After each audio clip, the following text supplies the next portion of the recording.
कदीम जमाने में एक बादशाह था जिसकी 12 बेटियां थीं, यानी 12 शहजादियां।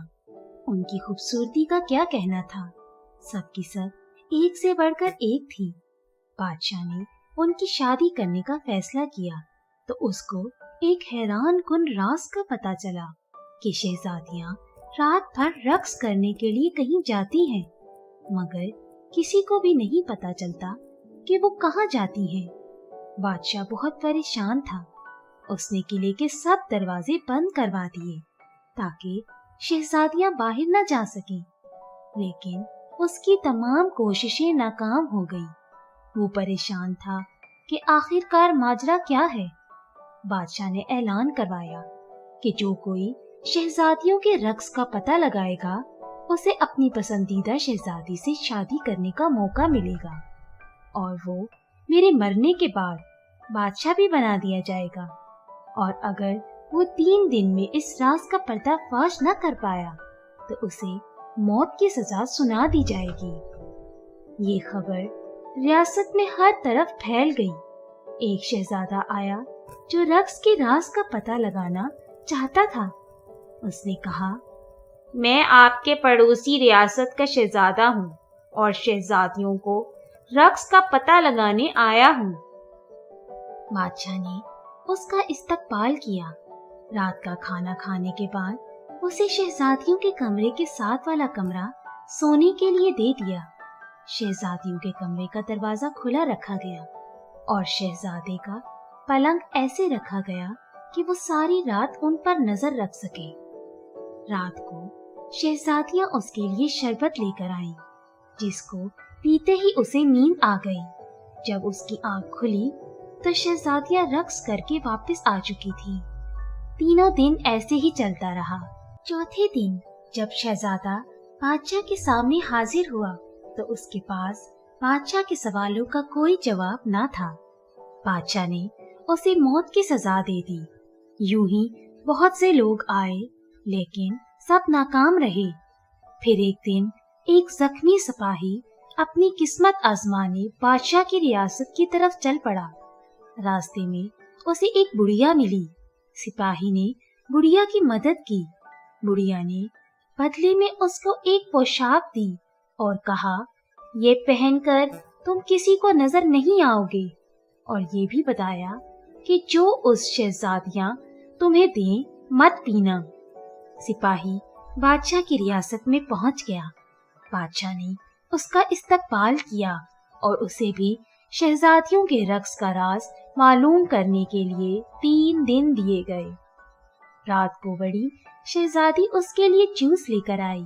सिपाही चूंकि बहुत ज़हीन था, उसने जूस तो पी लिया मगर निगला नहीं, क्योंकि उसने मुंह में स्पंज रखा हुआ था। जैसे ही शहजादी कमरे से बाहर निकली, उसने स्पंज मुंह से निकाला और सोने की अदाकारी करने लगा। शहजादियां उसको सोते देखकर खुश हुईं और रक्स करने के लिए तैयार हो गईं। सबसे बड़ी शहजादी ने अपना पांव जोर से अपने पलंग पर मारा तो वो जमीन दूज हो गया, और फिर सारी शहजादियां उस खुफिया रास्ते से नीचे उतरने लगी। सिपाही ये सब देख रहा था। उसने बुढ़िया की दी हुई पोशाक पहन ली और उनका पीछा करने लगा। आधा रास्ता उतरने के बाद छोटी शहजादी को शक हुआ कि शायद उसके पीछे है कोई, मगर पोशाक की वजह से सिपाही किसी को भी नजर नहीं आ रहा था। फिर वो सबसे खूबसूरत हिस्से में पहुंच गई, जहां दरख्तों पर लगे पत्ते चांदी के थे। सिपाही ने सबूत के लिए एक पत्ता तोड़ लिया। उसके तोड़ते ही एक जोरदार आवाज आई, जिससे सब डर गईं। आगे सब पत्तों सोने के थे। सिपाही ने एक सोने का पत्ता भी तोड़ लिया और आगे जाकर एक हीरा भी सबूत के लिए ले लिया। फिर शहजादियां एक झील के किनारे पहुंच गईं, जहां 12 शहजादे नाव के साथ उनका इंतजार कर रहे थे। हर एक शहजादी एक एक शहजादे के साथ बैठ गई। सिपाही छोटी शहजादी के साथ बैठा रहा और सब झील के दूसरे किनारे पहुंच गए, जहां एक आलीशान किला था और वहां सास बख रहे थे। और उसकी धुन पर सब शहजादियां रक्स करने लगीं। सुबह 3 बजे तक ये सब चलता रहा, जब तक उनके जूतों में छेद हो गए और फिर सब वापस आ गईं और सिपाही भी जल्दी से भागकर अपने कमरे में जाकर सो गया। किसी को शक ना हुआ। ये सिलसिला कई दिन तक चलता रहा। सिपाही उनका ताक़ुब करता रहा और सबूत भी लाता रहा और उनसे पहले ही आकर सो जाया करता था। किसी को शक भी नहीं हुआ। जब फैसले की घड़ी आई तो बादशाह ने सिपाही को बुलाया। सिपाही ने कहा, आलीजा, सब 12 शहजादियां अपने कमरे से जमीन 2 सुरंग से जाती हैं, जहां एक किला है। उसने सबूत भी दिखाए। शहजादियों ने ये सब मान लिया। बादशाह ने उस सिपाही को खूब इनाम से नवाजा और पूछा, मेरी किस बेटी से शादी करना चाहते हो?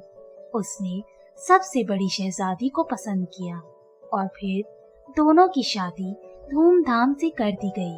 बादशाह ने ऐलान किया कि मेरी वफात के बाद मेरा दामाद इस सल्तनत का बादशाह होगा और फिर सभी हंसी खुशी रहने लगे। दोस्तों, इस कहानी से हमें ये सबक मिला कि कोई भी राज देर तक छुप नहीं पाता।